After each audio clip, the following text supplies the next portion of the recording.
For a long time, CRL functioned as a repository of print collections and microform collections. We still very much function that way. We do have a shared collection of about 5 million books and journals and archives and documents and newspapers here at CRL, but we're continually, or more increasingly, looking for ways to ensure long-term electronic access to collections. These, the core of our being really are the communities of interest that are work under the CRL umbrella to identify important, and in some cases at-risk content and research materials, and make those available to preserve and make those available.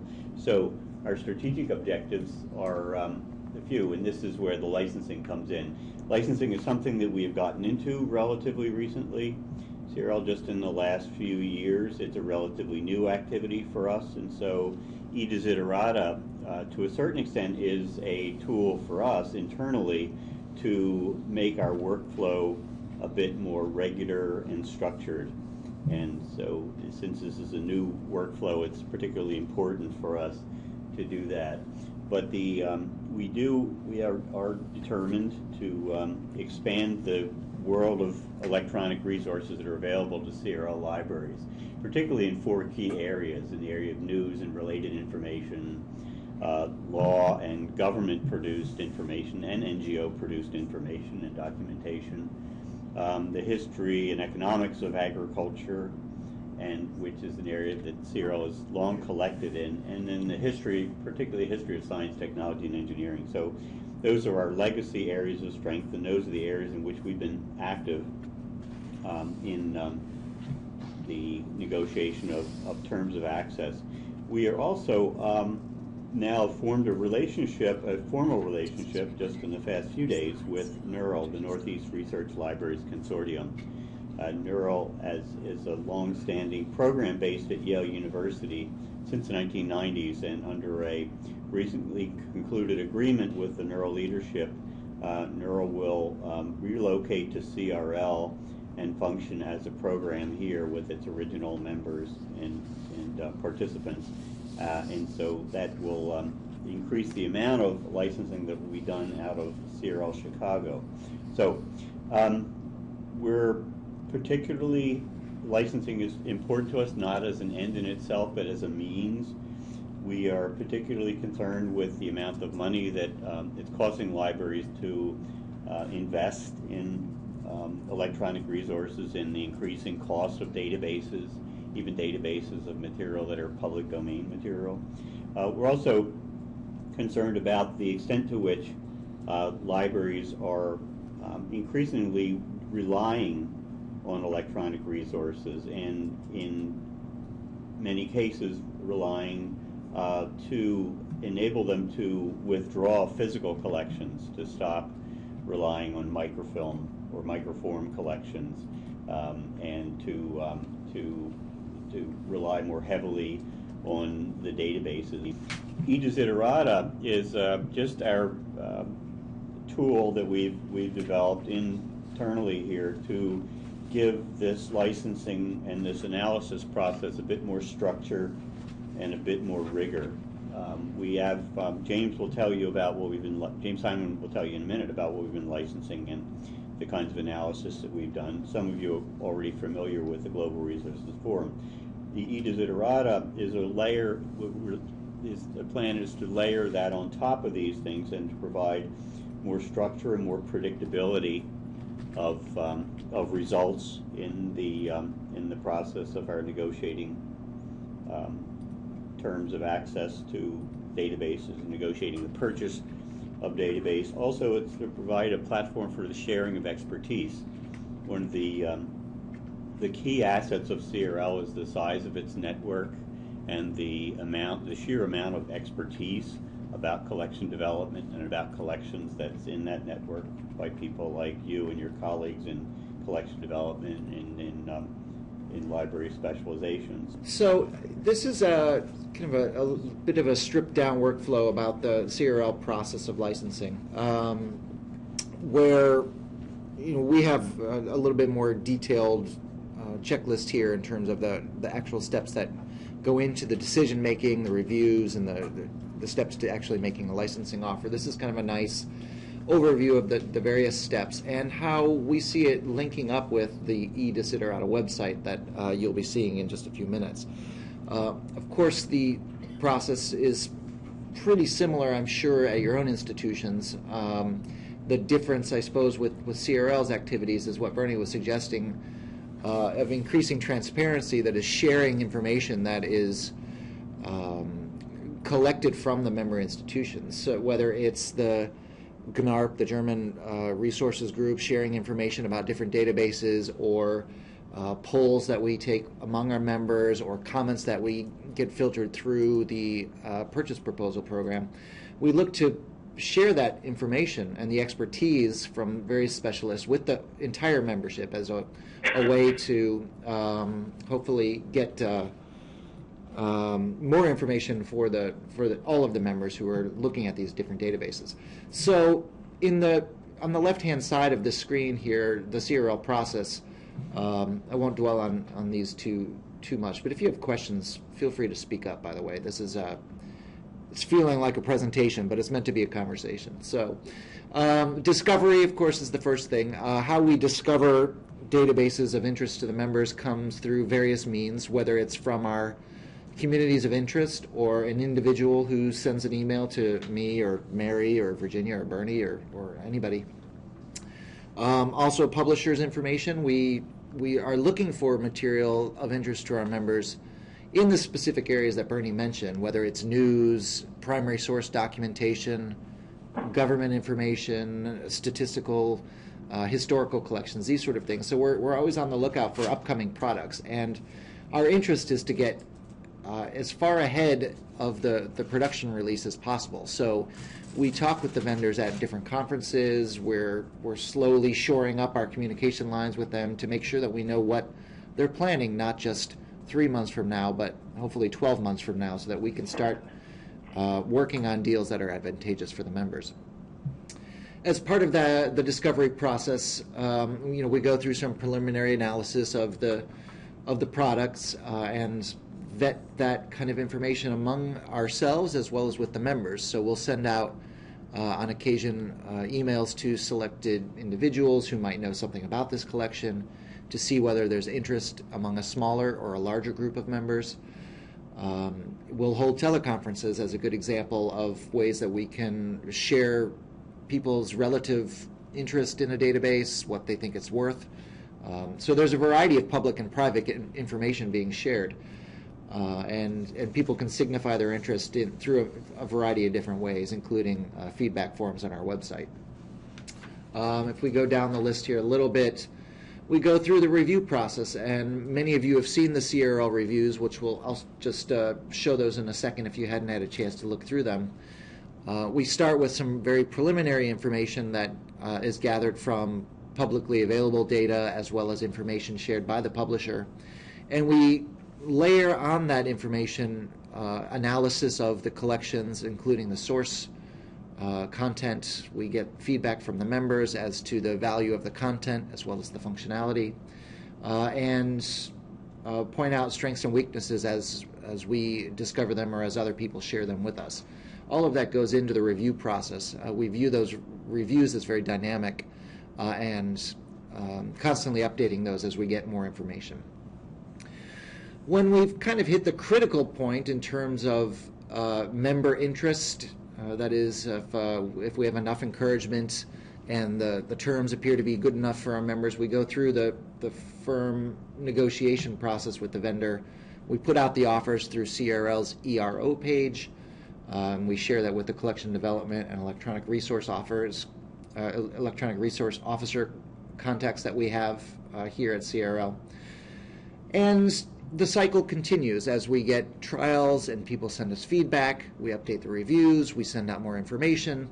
We constantly, as I say, layer that data on top of the existing material and get publisher feedback and hopefully affect change where change is necessary in terms of functionality or questions that need to be answered. In the end, what you see is a product offer. Libraries agree to subscribe to it, and we share the subscriber information on a very limited basis at this point, though we're looking to get your feedback on sharing that more widely among the members who's subscribing, so that you can, or so that institutions that might be prospectively interested in a database could reach out and contact those institutions for their own private feedback on that. So that's kind of the broad overview of the process that we go through. Just wanted to highlight in the last couple seconds here both sites on our website that we send the links out to you via various listservs and offers that go out. So hopefully you've had a chance to see this. We've already logged in so that you can see the two columns, both the CRL review as well as the CRL member offer. That is, the member offer is not accessible unless you log into our site to see that, and it's a fairly generic password you can use, or you can use your personal login to CRL's site. But this gives you an idea of the kinds of products that are in our crosshairs. You'll see the review here. Hopefully you've had a chance to look at these before, where we provide a lot of analysis about the content and the functionality. You can click on the tabs to get more information about those. I won't dwell on those here, but we'll cover those a little bit more as we discuss the eDesiderata. And if you go back to the member offer, once you log in, you're allowed to click and see the offer. This is probably fairly familiar to those who are in other consortia where there's an online product offer. We describe the level of the discount, what's collected in there, and provide contact information in many cases about the purchase. Hi everyone, my name's Ryan, and though I've been involved on a lot of different levels with this eDesiderata concept, my focus has been particularly a technical one, and that namely the design, development, and implementation of the eDesiderata website. And I do want to reference this document once again before transitioning into the website itself. What I'm going to be demonstrating now really alludes to the right-hand side of this picture here, and the way that this proposed website, the way we envision it interacting with the CRL licensing process, and the way these arrows we can use the website to share data from the process as well as gather input from the community that feeds into the process. So let me pull up the prototype space here. Let me just also make a note that this is not live anywhere at the moment. This is just a prototype site. We are still sourcing data for it, and obviously we're still finessing some of the functionality and user interface based on valuable feedback from groups such as this. So we will give you access to this prototype space later so that you can kind of revisit some of the screens that we're going to be looking at now. So what we're looking at here is really initially just a big index of electronic databases. This is a big repository of all of the different databases that we have information about and can create an entry within the site for. They are sortable, searchable, and can be filtered based on different facets or dimensions, categories here, which are listed on the right-hand side, such as subject area. Left-hand side. Sorry, on the left-hand side. Such as subject area, provider, and resource type. And then we have a very interesting category group here up at the top, which we've entitled CRL status, and this is really the way that these are the categories that we can use internally to categorize the subset of all of these resources that either are candidates for a licensing process or attention, are part of that process already or have an offer, or were in the past part of that process. And I think the specific categories that you can see here will become a little clearer as we go through the process and the discussion that follows. And all of this data, all of these entries come from a variety of sources. We alluded to the CRL reviews, which we looked at on the current website. All of that data would be indexed here. along with a number of other sources of data some partner organizations we're working with. And interestingly, we also want to make it possible for you, users from the community, to suggest resources that may not be indexed within this eDesiderata site and that you would like to be indexed because it's something that you think the community should be aware of, it's something we should be aware of, or you just want it to be in the site so that it can take advantage of the interactive features that the site offers, which we're going to be looking at.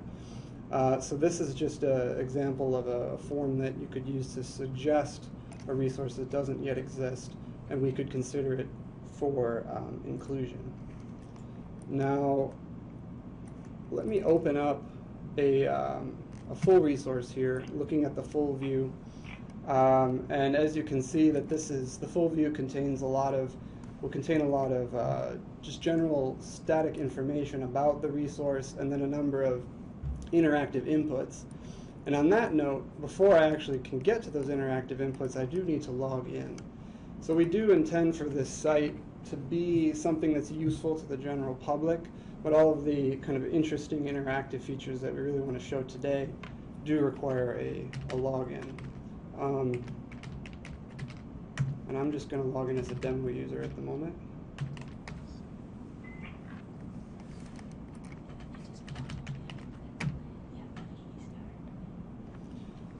And I will make a note here that we are going to be working hard to allow existing credentials you have with our other websites to work here, and if you don't have a login with one of our other websites, creating one here will be a quick and painless process. First thing you might notice is that this account does have a university or an institution associated with it, and that's important that each account that we create does have an institution linked to it, because some of our interactive functionality will use that and depend on that, on knowing what your institution is. So let me go back now. I'm going to pull up a specific entry within the repository that's kind of prepared for demonstration purposes. This is one representing the Times of India, which by Procrest. And you'll see here, this is a resource that was sourced from a CRL review. So it actually has quite a bit of data already. And that static data is broken down. Some of these entries are going to have quite a bit of data, so we need to break that down in a logical way, and that's what we're using these tabs for. And if you're familiar with the CRL reviews, you'll see that these tabs basically mirror the existing CRL review structure.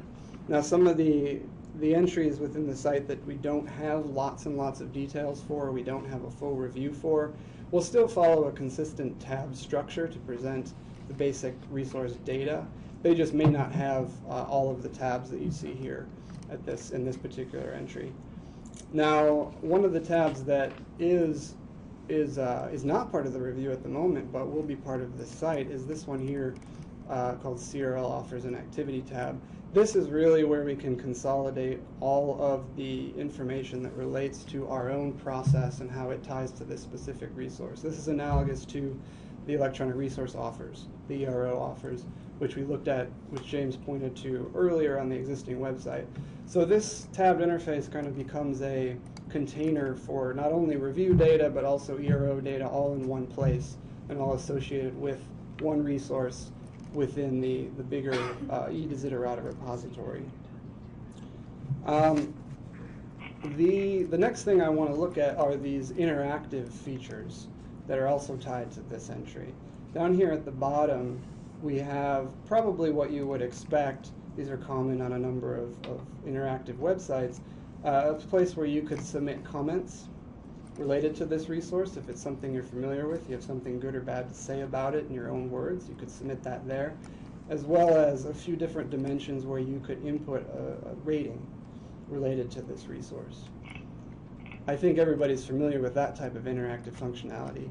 What I really want to look at for a moment over here on the right-hand sidebar is a special widget or a special input where we would like to make it possible for you to share your own have or want information about this resource, or your own local desiderata and how it relates to this particular resource.